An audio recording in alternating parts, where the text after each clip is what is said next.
حکم بھی ہو سکتا تھا احمد اللہ، اللہ کی حمد کرو.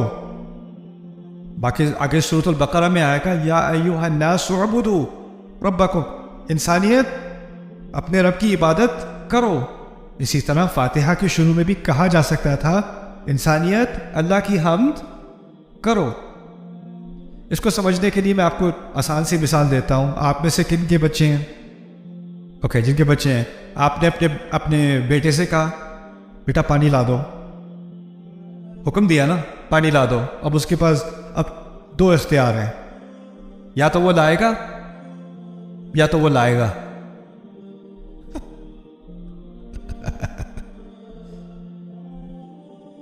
جب آپ عام طور پہ کسی کو حکم دیتے ہو تو بات کیا ہوتی ہے کہ اب اس پہ ڈیپینڈ کرتا ہے وہ کرے یا نہ کرے. وہ کرے گا تو ہوگا، نہیں کرے گا تو نہیں ہوگا. اللہ تعالیٰ نے اگر حمد کا حکم دیا ہوتا ہے نا تو بات کس پہ ڈیپینڈ کرتی؟ ہم پہ. ہم کریں گے تو ہوگی. اب حکم ہم نے نہ مانا تو کیا ہوگا؟ نہیں ہوگی، نہیں ہوگی. تو عبادت تو نہیں ہوگی اگر ہم اب نہیں بنیں گے اعبدوا. لیکن ہم کرو نہ کرو ہوگی. اس کا تو اب میرے اوپر ڈیپینڈ نہیں کرتی وہ چیز. تو اسی لیے احمدوا اور حمدن للہ بھی اس درجے کے نہیں ہے جس درجے کے الحمدللہ ہے. اچھا، اب الحمد سے آگے تھوڑا آگے بڑھتے ہیں. اللہ تعالیٰ کے بہت سارے نام ہیں. ان میں سے کوئی نام بتائیں مجھے جو آپ کو بتاؤ. الرحمن، اچھا، اور الملک، القدوس. اگر میں کہوں الحمد للرحمن غلط ہے؟ الحمد للملک غلط ہے؟ الحمد للخالق، الحمد للرحیم، الحمد للحکیم، الحمد للہادی، الحمد للمتکبر، الحمد للجبار، الحمد للوہاب. سب صحیح ہے نا؟ کیونکہ یہ تمام کس کے نام ہیں؟ اللہ تعالیٰ ہی کے نام ہیں. لیکن ان تمام ناموں میں سے اللہ تعالیٰ نے ایک نام کا اختیار کیا ہم کے ساتھ. الحمد للرحمن نہیں کہا. یہاں تک کہ اب اللہ کا لفظ نکال بھی دو نا تو عربی کے اعتبار سے بات پھر بھی سمجھ میں آ جائے گی. الحمد لرب العالمین الرحمن الرحیم مالک یوم الدین. اللہ کا لفظ میں نے نکال دیا، بات پھر بھی سمجھ میں آ رہی ہے. تو اللہ کے نام کا لفظ یہاں پر اس کا کیا فائدہ ہے یہ سمجھنے کی کوشش کریں. پہلی بات، جب کسی سے آپ کا تعارف ہوتا ہے نا، پہلی بات کیا ہوتی ہے؟ نام. بعد میں آپ کے بارے میں تفاصیل. پہلی چیز اللہ تعالیٰ نے اپنے نام کا ذکر کیا کیونکہ فاتحہ قرآن میں فاتحہ اللہ تعالیٰ سے خود تعارف ہے. اللہ تعالیٰ اپنا تعارف کرا رہے ہیں. اور تعارف میں کس چیز کی زیادہ اہمیت ہوتی ہے؟ نام کی. دیکھیے، اگر خالی رب کہا ہوتا تو ایک کنفیوژن ہو جاتی. اس کنفیوژن کا ذکر بھی قرآن میں ہے. آپ کو پتہ ہے موسیٰ علیہ السلام کے قصے میں جو جادوگر تھے، جب انہوں نے اپنی لاٹھیوں کو، اپنی رسیوں کو کھائے جاتے دیکھا تو کیا کیا انہوں نے؟ کیا کیا تھا؟ سب کو پتہ ہے، سجدہ کیا تھا نا. اچھا، وہ جب انہوں نے سجدہ کیا تو فرعون ذرا کنفیوز، یہ کیا ہو رہا ہے؟ اس کو سمجھ نہیں آئی بات، یہ ہو کیا رہا ہے. وہ سمجھا شاید یہ راؤنڈ 2 کے لیے تیاری کر رہے ہیں یا اب کھڑے ہو کے دوبارہ مقابلہ کریں گے. اب وہ کھڑے ہوئے تو انہوں نے کہا آمنا برب العالمین، ہم رب العالمین پر ایمان لے آئے. کیا الفاظ استعمال کیے انہوں نے؟ اچھا، کیا لفظ استعمال نہیں کیا انہوں نے یہ نہیں کہا ہم اللہ پر ایمان لے آئے. کیا کہا؟ ہم رب العالمین پر ایمان لے آئے. اب فرعون پھر بھی کنفیوز. ہاں مجھے پتا ہے مجھ پر ایمان لائے ہو، پھر بھی کیونکہ جب اس نے رب العالمین سنا تو وہ کس کے بارے میں سوچ رہا تھا؟ اس نے تو رب کا لفظ کس کے لیے استعمال ہوتے دیکھا ہے؟ اپنے لیے. تو اس نے جب ان کی بات سنی، کھڑے ہو کے وہ اسلام کا دعویٰ کر رہے ہیں، کہہ رہے ہیں آمنا برب العالمین، وہ سمجھ رہا ہے اس کی بات ہو رہی ہے. تو ان کو کلیریفائی کرنا پڑا، بعد میں بات مزید واضح کرنی پڑی. اگلی آیت میں ربی موسیٰ و ہارون، موسیٰ اور ہارون کا رب. گدھے کا ترجمہ میں نے اضافہ کیا ہے، لیکن بات یہی ہو رہی ہے. جب اس نے رب العالمین سنا تو اس کو کنفیوژن، کیونکہ نام نہیں تھا، نام نہیں. فاتحہ میں تعارف ہے تو نام ضروری ہے. ایک اور بات اس کے بارے میں سمجھنا، یہ بھی بڑی بڑی اہم بات ہے. اگر میں کہوں یہ بہت اچھا ٹیچر ہے، میں کس چیز کی تعریف کر رہا ہوں؟ اس کی ڈرائیونگ کی، اس کی کوکنگ کی، اس کی کھانے پکانے کی، اس کے گھر صاف کرنے کی، کس چیز کی تعریف کر رہا ہوں؟ اس کے پڑھانے کی. اگر میں کہوں یہ بہت اچھی ماں ہے، میں کس چیز کی تعریف کر رہا ہوں؟ اس کی شاپنگ کی، اس کی بچوں کی تربیت کی تعریف کر رہا ہوں نا. اگر میں اللہ تعالیٰ کی تعریف کروں خالق کے نام سے، الحمد للخالق، میں نے کس چیز کی تعریف کی ہے؟ کیا عظیم مخلوق ہے، اس کیا بناتا ہے. اگر میں کہوں الحمد للہادی، کیا زبردست ہدایت دیتا ہے. الحمد للحکیم، اس کی حکمت کی تعریف کر رہا ہوں. الحمد للعلیم، اس کے علم کی تعریف کر رہا ہوں. الحمد للوہاب، اس کے تحفے دینے کی تعریف کر رہا ہوں. الحمد للرازق، اس کے رزق کی تعریف کر رہا ہوں، رزق دینے کی تعریف کر رہا ہوں. کوئی ایسا لفظ ہونا چاہیے جس میں ان تمام باتوں کی تعریف ہو جائے جو میرے ذہن میں ہیں، اور وہ تمام باتیں جو میرے ذہن میں نہیں بھی ہیں ان سب کو ملا کے ایک لفظ میں وہ ساری تعریفیں جمع ہو جائیں. ایک ہی آپشن رہ جاتی ہے آپ کے پاس، وہ کیا ہے؟ الحمدللہ. الحمدللہ. اندازہ کرو، ایک چھوٹی سی ایکسپریشن ہے، ایک چھوٹی سی الفاظ ہے الحمدللہ، اور آپ اس کو کسی بھی اور طرح کہنے کی کوشش کرو، کچھ نہ کچھ رہ جائے گا، کچھ نہ کچھ کمی آ جائے گی. اور یہ بات یہاں سے ہم شروع کر رہے ہیں انشاءاللہ اپنا سفر فاتحہ کے. اچھا، اس سیشن میں آپ کو میں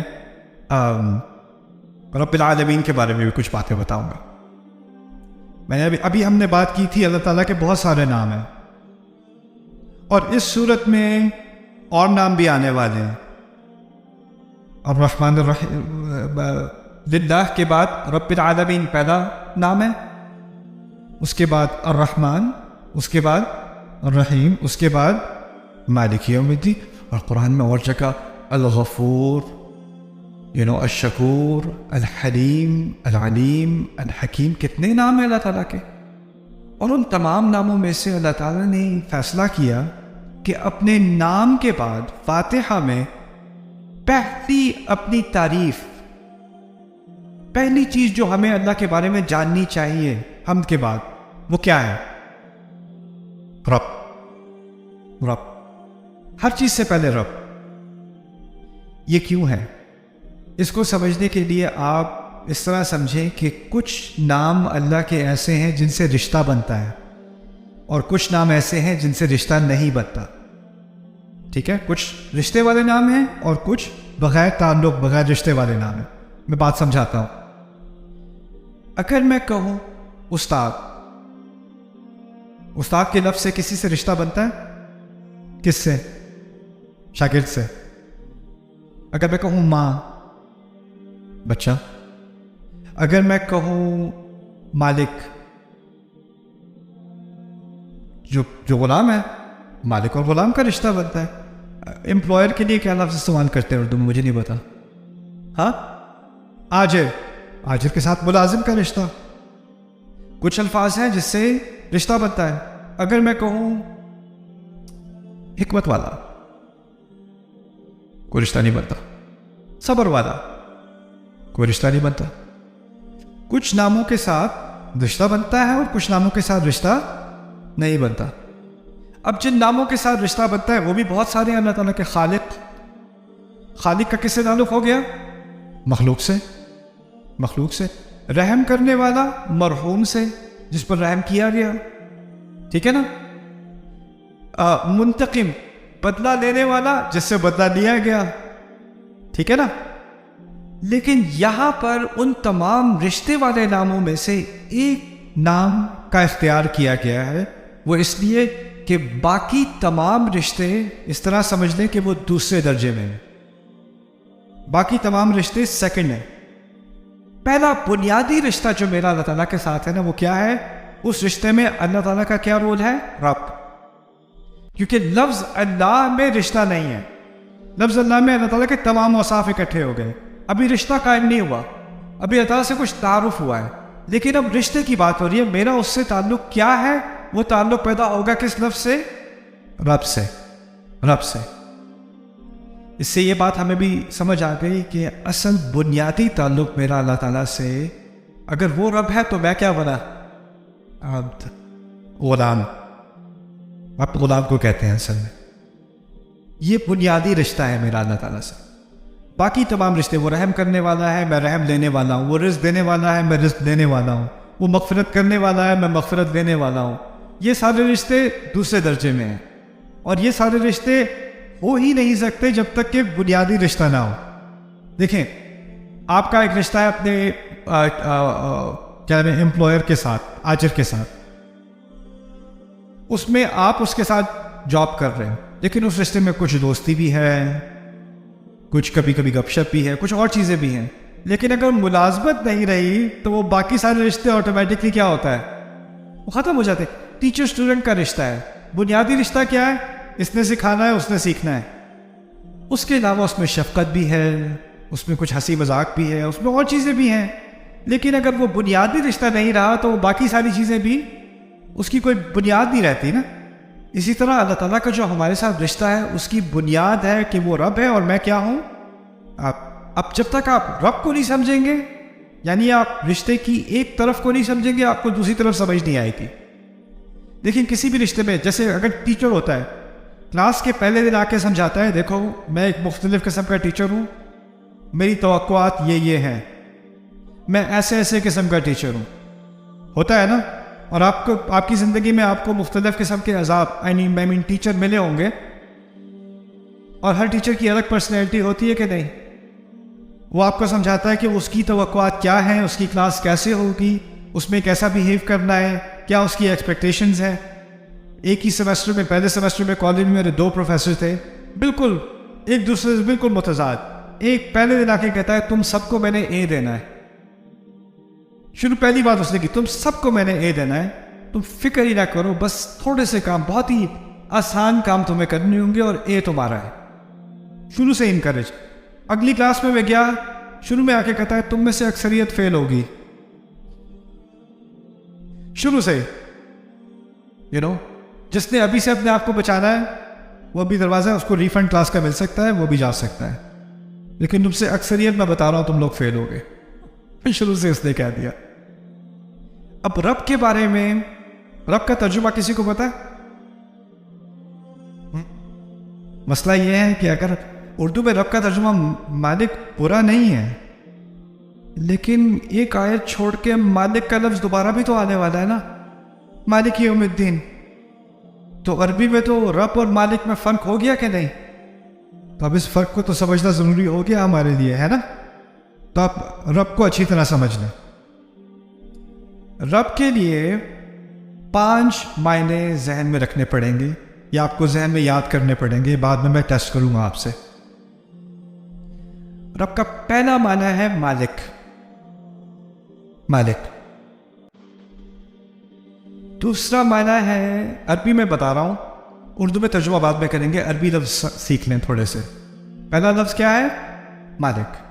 دوسرا لفظ ہے سید، سید۔ یہ اردو والا سید نہیں ہے، سید صاحب۔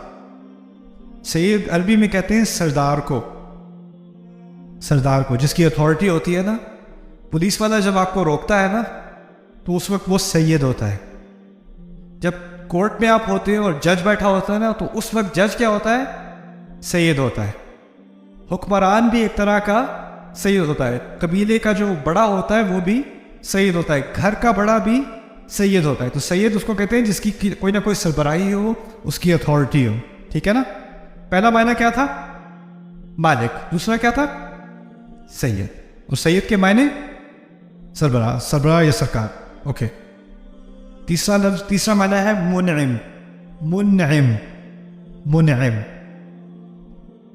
انعام دینے والا، تحفے دینے والا، اس طرح سمجھ، تحفے دینے والا۔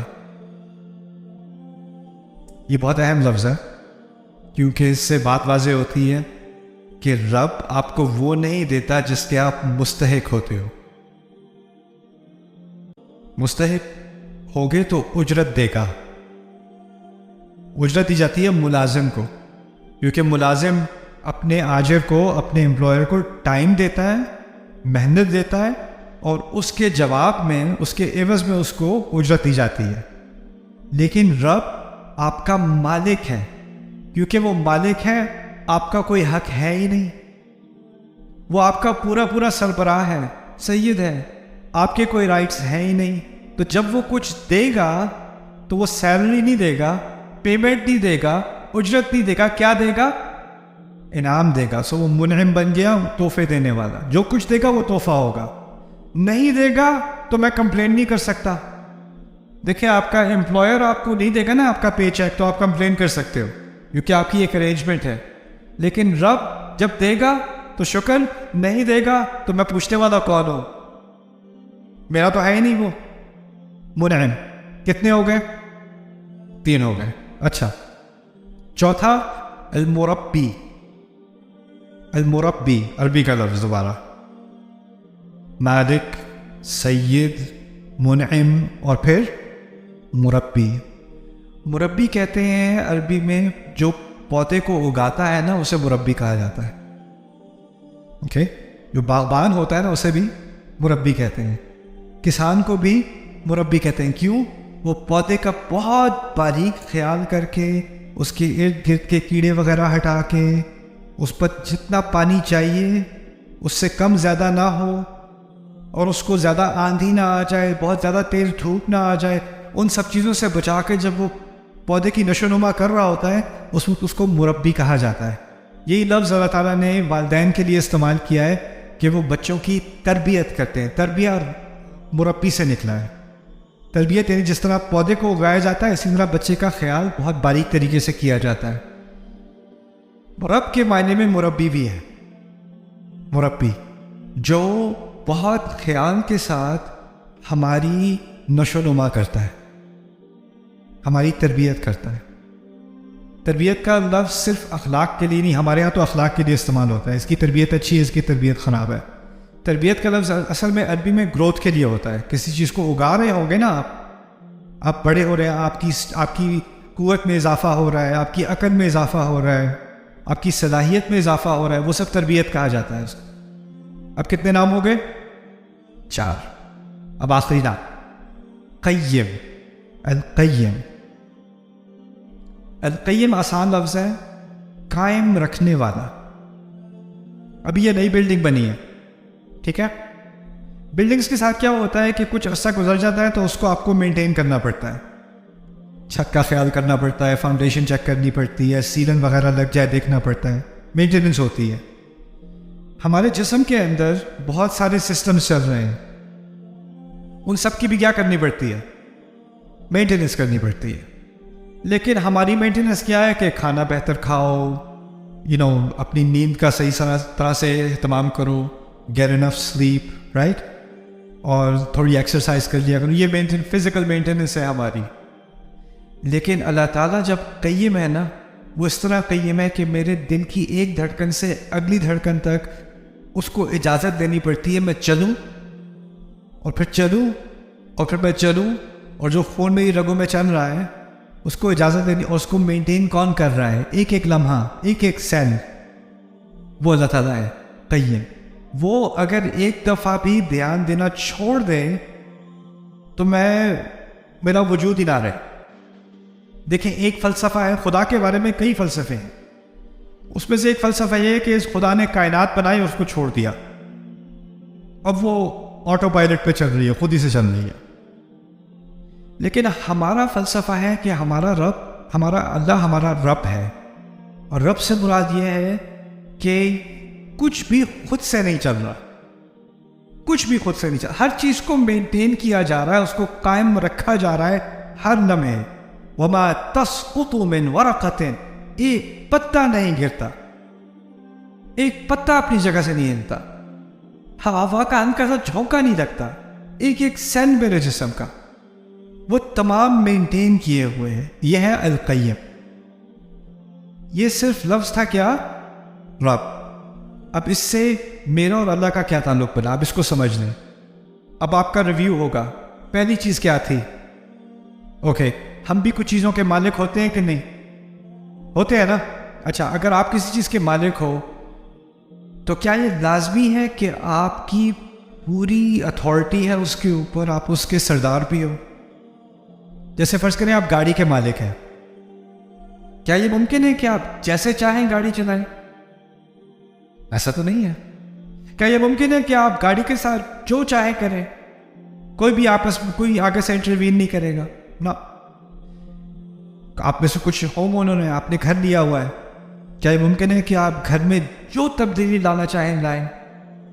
یا حکومت پیچھے سے آ جاتی ہے یا سوسائٹی آ جاتی ہے, کہتے ہیں یہ نہیں آپ کر سکتے, یہ کلر آپ نہیں یوز کر سکتے, یہ آپ باہر ایسے نہیں کر سکتے. کچھ ریسٹرکشن ہوتی ہے کہ نہیں؟